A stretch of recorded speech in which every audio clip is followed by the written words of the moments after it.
Praise the lord. యేసుక్రీస్తు నామములో మీ అందరికీ ఉదయకాల సమయంలో శుభాలు తెలియజేస్తున్నా.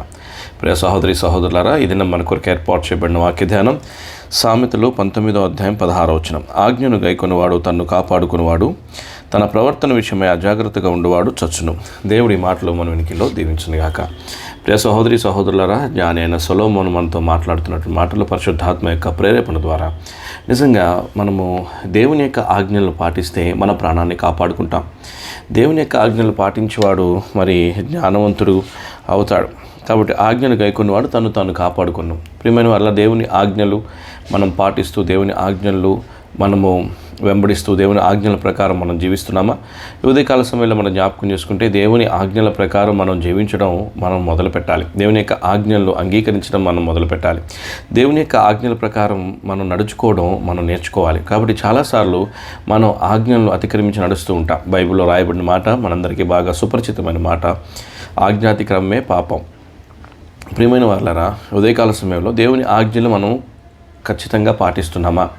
అవి కష్టమైనవేమి కాదు, లేకపోతే భయంకరమైనవేమి కావు, లేకపోతే బరువులు మోసేవి కావు. ఎందుకంటే దేవుని యొక్క కాడి చాలా తేలికైనది, అది చాలా సులువైనది. కాబట్టి మనము దేవుణ్ణి ప్రేమించిన వారం అవుతామా?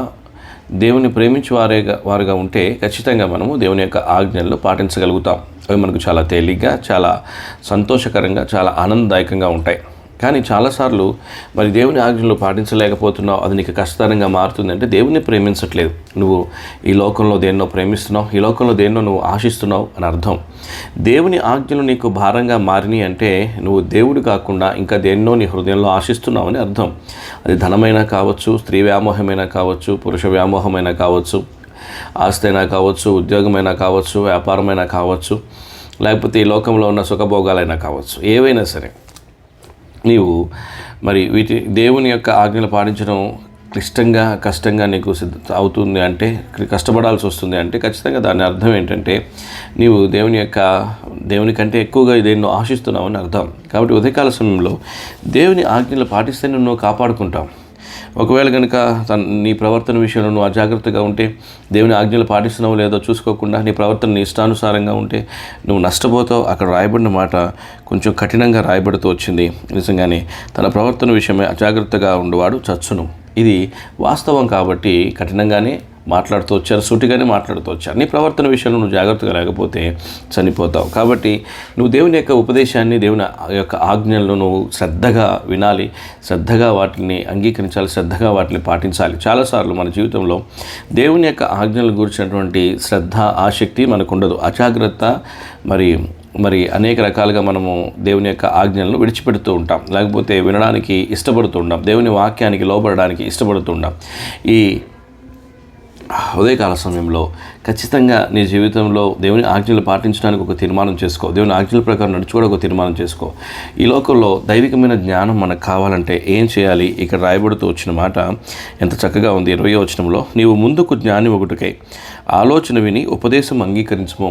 దేవుని యొక్క బోధను అంగీకరించు, దేవుని యొక్క ఆలోచన అంగీకరించు, ఆలోచన విను. అప్పుడు నువ్వు ముందు కాలంలో జ్ఞాని అవుతావు. కాబట్టి మనము జ్ఞానులుగా జీవించాలి. జ్ఞానం సంపాదించుకోవాలంటే యెహోవా యందు భయభక్తులు కలిగిన జ్ఞానంకు మూలాంశము. కాబట్టి దైవికంగా మనం ముందు కొనసాగుతుండాలి, ఆజ్ఞలను పాటించాలి, మరి ఆలోచనలు వినాలి, అలాగే మనం ఉపదేశమును అంగీకరించాలి. వీటిలన్నీ చేసినప్పుడు మనం గొప్ప కార్యాలు, గొప్ప జ్ఞానిగా మనం సిద్ధపడడం మనం ఎరుగుతాం. ఉపదేశాన్ని నువ్వు వినకపోతే ఖచ్చితంగా నువ్వు మరి తప్పిపోతావు. ఒక మాట రాయబడింది 27వ వచనంలో, నా కుమారుడా, తెలివి పుట్టించు మాటలు నీవు మేరగోరితివా, ఉపదేశం వినుట ఇక మానుకొనుము. కాబట్టి ఉపదేశం మానేసుకుంటే తెలివి నువ్వు సంపాదించుకోలేవు, జ్ఞానం నువ్వు సంపాదించుకోలేవు. కాబట్టి దేవుని యొక్క వాక్యాన్ని మనం శ్రద్ధగా వింటూ, శ్రద్ధగా ధ్యానిస్తూ, ఆయన యొక్క ఉపదేశాలకు లోబడి చెవిచ్చి, దేవుని యొక్క వాక్యం మనకి ఎలాగ ముందుకు నడిపిస్తుందో మనం తెలుసుకుని ఆ రీతిగా నడుచుకోవడం మనం నేర్చుకోవాలి. కాబట్టి ఉదయకాల సమయంలో మనం ఆజ్ఞలు గైకొని తనను కాపాడు. దేవుని యొక్క వాక్యాన్ని వింటూ, ధ్యానిస్తూ, ఆజ్ఞలు గైకొంటూ దాని ప్రకారం నడుచుకుందాం. అంత మాత్రమే కాదు, మరి మన జీవితంలో మన ప్రవర్తన విషయమే జాగ్రత్తగా ఉందాం. దేవుని వాక్యాన్ని విని ఉపదేశం అంగీకరించడం నడుచడం ద్వారా ఖచ్చితంగా మనం ఇక్కడ జ్ఞానాన్ని సంపాదించుకుంటాం. ముందుకు నువ్వు జ్ఞాని ఒకటికై ఆలోచన విని మరి ఉపదేశం అంగీకరించము అని చెప్తున్నాడు. కాబట్టి మన జీవితంలో ఇలాంటి దేవుని యొక్క వాక్యం వినడం ద్వారా గొప్ప ఆశీర్వాదాలు, గొప్ప దీవెనలు పొందుకుంటారు. 119వ కీర్తనలో కూడా మరి దావీదు కొన్ని విషయాలు దేవుని యొక్క ఉపదేశం గురించి, ఆజ్ఞల గురించి మాట్లాడుతున్నాడు.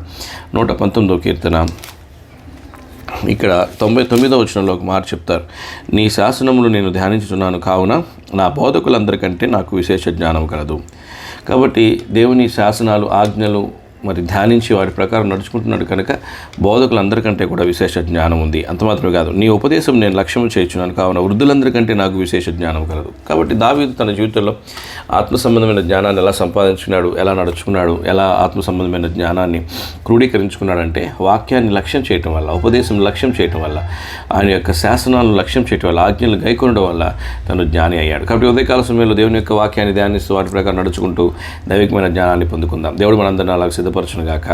దేవుడి మాటలు మన ఇంట్లో దీవించునుగాక. ప్రార్థన. మహాకృపల తండ్రి, ఉదయకాల సమయంలో మాతో మాట్లాడుతూ వచ్చిన మాటలకైనా కుదరా నీ వాక్యానుసారంగా జీవించడం మాకు నేర్పించండి. జ్ఞానయుక్తమైనటువంటి జీవితాన్ని మాకు అనుగ్రహించండి.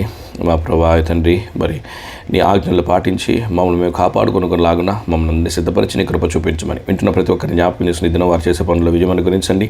మా ప్రభా తండ్రి, అనారోగ్యంగా బిడ్డలు కూడా మీరు స్వస్థపరిచి నామను మహింపరచుకుని రమ్మని సమస్తం చేతులకు అప్పగించుకుంటూ మా ప్రార్థన అంగీకరించమని మా ప్రభువును రక్షకుడునైన యేసుక్రీస్తు వారి శ్రేష్టమైన శ్లాఘనీయమైన సార్వభౌమాధికారం కలిగిన నామంలో అడిగివేడి ప్రార్థిస్తున్నాం తండ్రి.